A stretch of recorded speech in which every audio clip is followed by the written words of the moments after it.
Okay students, so in this video we are going to talk about the steepest descent method. तो steepest descent method हम use करते हैं किसी भी function को मैक्सिमाइज या फिर मिनिमाइज करने के लिए, और ये हम तब यूज़ करते हैं जब हमें कोई भी स्टार्टिंग पॉइंट गिवन हो.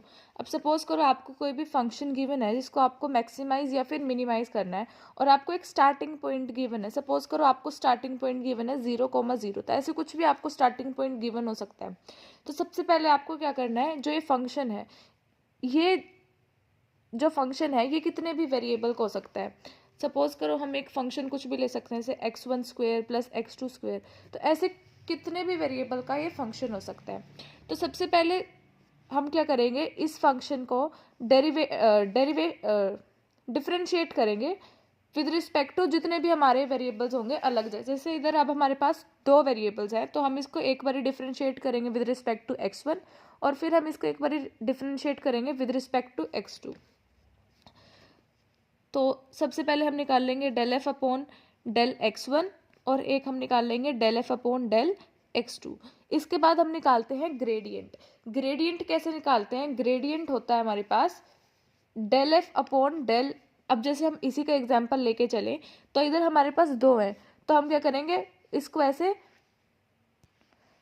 वर्टिकली लिखेंगे. ठीक है, तो जैसे हमने ∂f हमारे पास जो भी ये ग्रेडियंट है, ये क्या हो जाएगा ∂f/del(x1) और ∂f/del(x2). तो ये हमारे पास हो जाएगा ग्रेडियंट. अब हम क्या करेंगे, हमारे पास ये कुछ फंक्शन की वैल्यू आ जाएगी, मतलब हमारे पास ये सॉल्व होके आ गया. इसकी भी कुछ इक्वेशन होगी और इसकी भी कुछ इक्वेशन होगी in terms of x1 and x2. तो हमारे पास हमने ये फंक्शन की वैल्यू निकालनी है अपने स्टार्टिंग पॉइंट पे. तो स्टार्टिंग पॉइंट हमारा जैसे 0,0 था, तो आप इसके अंदर पुट कर दोगे 0,0, तो आपकी ऐसे कुछ वैल्यू निकल के आ जाएगी. तो अब उसके बाद आप क्या करते हो, नेगेटिव निकालते हो ग्रेडियंट का in case of minimization problem. अगर आपको फंक्शन दिया है मिनिमाइज करने के लिए, तो आप क्या करते हो, S1 को लिखते हो नेगेटिव ऑफ ग्रेडियंट. तो नेगेटिव ऑफ ग्रेडियंट निकल जाएगा, इसका जस्ट साइन चेंज करने हैं, तो हमारे पास S1 निकल जाएगा. अगर हमारे पास है मैक्सिमाइजेशन की प्रॉब्लम, मैक्सिमाइजेशन की प्रॉब्लम में ये दोनों क्या होते हैं, इक्वल होते हैं. ठीक है, उसके बाद हम निकालते हैं हेशियन मैट्रिक्स. अब हेशियन मैट्रिक्स का हमारे पास फॉर्मूला होता है, जैसे अगर हमें 2 वेरिएबल की हेशियन मैट्रिक्स निकालनी है, तो जैसे इसका फॉर्मूला होगा ∂2f/del(x1²), ∂2f/del(x2²), del(x2)del(x1), and same here, and then ∂2f/del(x2²). आपका हेशियन मैट्रिक्स निकल जाएगा. अब उसके बाद आपको क्या करना होता है, लैम्डा की वैल्यू निकालनी होती है. लैम्डा जो भी है हमारे पास, आप लैम्डा भी ले सकते हो, अल्फा भी ले सकते हो, कुछ भी ले सकते हो. ये क्या होता है हमारे पास, स्टेप साइज या फिर हमारे पास लर्निंग रेट. तो ये क्या होता है, स्टेप साइज या फिर लर्निंग रेट. और इसका फॉर्मूला क्या होता है, S1 का ट्रांसपोज. ये जो हमारी सब निकल रही है ये मैट्रिक्स के फॉर्म में निकल रही है, तो S1 का ट्रांसपोज हमने लिया, उसको मल्टीप्लाई करा with S1 and divided with S1 transpose H which is our Hessian matrix, and then S1. ऐसे λ2 अगर हमें बाद में निकालना हुआ, तो इधर 1 की जगह आप क्या कर दोगे 2. उसके अब आपने λ1 निकाल लिया, उसके बाद आप क्या कर दोगे, आइट्रेटिव रूल शुरू कर दोगे. तो फर्स्ट आइट्रेशन शुरू करोगे. अब आप x1 क्या होगा आपका x0, x1 का. अब आपने जैसे स्टार्टिंग में आपको स्टार्टिंग पॉइंट गिवन था x0, अब आपको x1 निकालना है, तो x1 क्या हो जाएगा x0 + λ1 इंटू S1. अब आपका x1 निकल गया, तो आपको चेक करना है, ऐसे जैसे आपने इधर ग्रेडियंट f निकाला था एट x0 पॉइंट पे निकाला था, ऐसे ही अब आप इसको निकाल लोगे x1 पॉइंट पे. अब वो कुछ आएगा ऐसे. अगर वो सिमिलर हुआ, मतलब अगर वो अप्रोक्स हुआ 0,0 के, जैसे कि हुआ 0.001 एंड 0.001, तो आप उसको क्या कर सकते हो, इट इज़ सिमिलर टू 0,0, और आप अपनी आइट्रेशन वहीं पे स्टॉप कर दोगे, और वो आपका क्या हो जाएगा, जो भी x1 पॉइंट है सपोज करो, तो वो आपको क्या हो जाएगा, सोल्यूशन हो जाएगा. अगर आपको मैक्सिमाइज करना है, तो आप लिख दोगे कि x1 पे वो मैक्सिमाइज हो रहा है, या फिर x1 पे वो मिनिमाइज हो रहा है फंक्शन, और वैल्यू भी निकाल लोगे. और अगर ये 0,0 के अप्रोच नहीं कर रहा 0,0 क्यों, तो आप सेकेंड आइट्रेशन शुरू करोगे। तो सेकेंड आइट्रेशन लगाओगे, क्या करोगे, S2 निकालोगे minus of gradient f of x1 at for minimization problem and positive for maximization. Then again h निकालोगे, h1 h2, देन लैम्डा 2 निकालोगे एंड देन सेम प्रोसेस पर फॉलो करोगे जब तक आपका ग्रेडियंट 0 0 के इक्विवेलेंट नहीं हो जाता। तो इसका एक एग्जाम्पल देखते हैं। So this is a question, we have to minimize the function and function is given with two variables x1 and x2. So the function is x1 minus x2 plus 2x1 square plus 2x1 x2 plus x2 square and हमें starting point given है 0,0। तो सबसे पहले मैंने आपको बताया था आपको निकालना होता है del f upon del x1 x2। तो आपका del f upon del x1 क्या हो जाएगा, differentiate with respect to x1, function को डिफ्रेंशिएट करेंगे विद रिस्पेक्ट टू x1 तो क्या हो जाएगा 1 plus 4x1 and from here it's 2x2। So हमारा del f upon del x1 हो गया 1 प्लस 4x1 प्लस 2x2 और हमारा del f upon del x2 क्या हो गया -1, इधर से देखो -1 plus 2x1 and plus 2x2। तो अब आपका जो ग्रेडियंट है, ग्रेडियंट ऑफ f क्या हो जाएगा, del f upon del x1 और del f upon del x2 in a matrix. तो ये हमने इसकी वैल्यूज पुट कर दी। तो अब हमारे पास हमने क्या निकालना है, ग्रेडियंट निकालना है at point starting point which is 0,0। तो जब हम ग्रेडियंट निकालेंगे 0,0 तो हम x1 को भी 0 पुट करेंगे और x2 को भी। तो x1 और x2 को 0 पुट करा तो हमारे पास del f upon at point 0,0 तो हमारे पास क्या होएगा +1 अपॉन -1। तो अब हमने निकाला del f at point x0,0 तो हमारे पास आया 1 एंड -1। तो मैंने आपको बोला था अगर ये इक्वल होता है तो हम यहीं पे स्टॉप कर जाते हैं और अगर ये 0,0 के इक्विवेलेंट नहीं होता तो अब हम आइट्रेशंस लगाते हैं। तो ये बिल्कुल भी अप्रोचिंग नहीं है 0 और 0 के, तो हम S1 निकालते हैं। S1 क्या होता है, नेगेटिव ऑफ ग्रेडियंट। तो हमारे पास ये क्या हो जाएगा, इसका नेगेटिव करेंगे तो साइन चेंज हो जाएंगे -1 एंड 1। अब हम निकालते हैं हेशियन मैट्रिक्स। अब हेशियन मैट्रिक्स क्या है, del square f upon del x1 square and del square f upon del x1 del x2, del square f upon del x1 del x2 and del square f upon del x2 square. तो अब आपको पता है आपने del f upon del x1 निकाल रखा है। अब del f upon del x1 का अगर आप दोबारा से डिफ्रेंशिएशन कर दो विद रिस्पेक्ट टू x1 तो आपका ये निकल जाएगा। तो आप जब उसका दोबारा से डिफ्रेंशिएशन करोगे तो वो क्या आएगा 4। ऐसे ही अब आपने देखो इसको कैसे सॉल्व करते हैं। जैसे हमने निकालना है del square f upon del x1 del x2, आपको ये निकालना है और आपने del f upon del x1 निकाल रखा है, आपने ये निकाल रखा है। अब आप इस फंक्शन की डिफ्रेंशिएशन कर दो विद रिस्पेक्ट टू x2 तो ये आपका क्या बन जाएगा del square f upon del x1 del x2।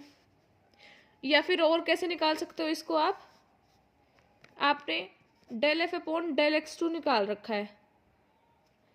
अब आप इसकी डिफ्रेंशिएशन कर दो विद रिस्पेक्ट टू x1 तो ये क्या बन जाएगा del square f upon del x1 and del x2। तो आप ऐसे निकाल सकते हो इसकी। तो आपने ये दोनों सॉल्व कर लिया, ऐसे ही x2 वाला भी कर लिया तो आपके पास आया 4 2 2 2। तो ये आपकी हेशियन मैट्रिक्स आ गई। आप इसको चाहो तो सॉल्व भी कर सकते हो। अब इधर ये हमारे पास x1 और x2 पे डिपेंडेंट नहीं आई, इसमें कुछ भी टर्म्स x1 या x2 की नहीं आई तो हमें h बार बार निकालने की ज़रूरत नहीं है। अगर यहाँ पर कुछ भी टर्म्स आ जाती ऐसी x1 और x2 की कुछ ऐसी टर्म्स आ जाती तो हम इसे दोबारा निकालते। तो अब हमने हेशियन मैट्रिक्स निकाल लिया, उसके बाद हम निकालते हैं lambda 1 which is our step size. तो लैम्डा 1 क्या होता है, S1 का ट्रांसपोज S1 अपॉन में S1 transpose H which is our Hessian matrix and then S1। तो हमारे पास S1 क्या था हमारे पास -1 1, इसका ट्रांसपोज करोगे वो क्या हो जाएगा -1 1 इन अ रो। तो -1 and 1 then S1 which is -1 1, then S1 का transpose, then Hessian matrix and then S1। तो अब जब इसको सॉल्व करोगे मैट्रिक्स मल्टीप्लिकेशन से, तो मैट्रिक्स को मल्टीप्लाई कैसे करते हैं, -1 मल्टीप्लाई -1 प्लस 1 मल्टीप्लाई 1। तो ये क्या होएगा, -1 multiply -1 1 and then plus 1 multiply 1 1, तो 1 + 1 हो जाएगा 2, तो 2 हो गया। ऐसे ही इसको आप सॉल्व करोगे, -1 multiply 4 which is -4 and +2 which is -2 and -2, और अब आप इस रो को इससे मल्टीप्लाई करोगे तो -1 मल्टीप्लाई 2 which is -2 and +2 which is 0 and then this. अब आप इसको दोबारा से इसके साथ मल्टीप्लाई करोगे तो -2 multiply -1 which is 2 and 0 multiply 1 which is 0, सो तो 2, तो 2 एंड 2 कैंसिल, तो हमारे पास λ1 की वैल्यू आई 1। इसको जिस ऑर्डर में है उस ऑर्डर में ही आपको मल्टीप्लाई करना है। आप ऐसे नहीं कर सकते कि इसको इससे साथ मल्टीप्लाई कर दिया, तो आपका जो सोल्यूशन है वो गलत हो जाएगा। आपको पता भी होगा कि मल्टीप्लिकेशन ए बी की मल्टीप्लिकेशन हमेशा बी ए की मल्टीप्लिकेशन के इक्वल नहीं होती, तो आपको जिस ऑर्डर में है उसी ऑर्डर में मल्टीप्लाई करना है। तो आपने λ1 निकाल लिया, अब आप क्या निकाल लोगे, x2। x2 का फॉर्मूला मैंने आपको बताया था, वो क्या होता है, x1 + λ1 × S1। तो ये क्या हो जाएगा, x1 हमारा जो स्टार्टिंग पॉइंट था वो क्या था, 0, 0 0, प्लस λ1 क्या है 1 और S1 क्या है -1 1, तो हमारे पास x2 आ गया -1 एंड 1। अब आप क्या करते हो, ग्रेडियंट की वैल्यू निकालोगे x2 पे। अब x2 पे निकालोगे ग्रेडियंट की वैल्यू, तो मतलब आपकी x1 की वैल्यू क्या पुट करनी है, -1, और x2 की वैल्यू क्या पुट करनी है 1। किसके अंदर, जो हमने स्टार्टिंग में ∂f निकाला था, जो हमारा जर्नल था, जो कुछ आया था ∂f/∂x1, और सेकंड रो के अंदर हमारे पास था ∂f/∂x2, तो वो था हमारे पास। उसके अंदर आपको लेट मी शो यू, तो ये था आपके पास, इसके अंदर आपको x1 की वैल्यू पुट करनी है और x2 की वैल्यू पुट करनी है।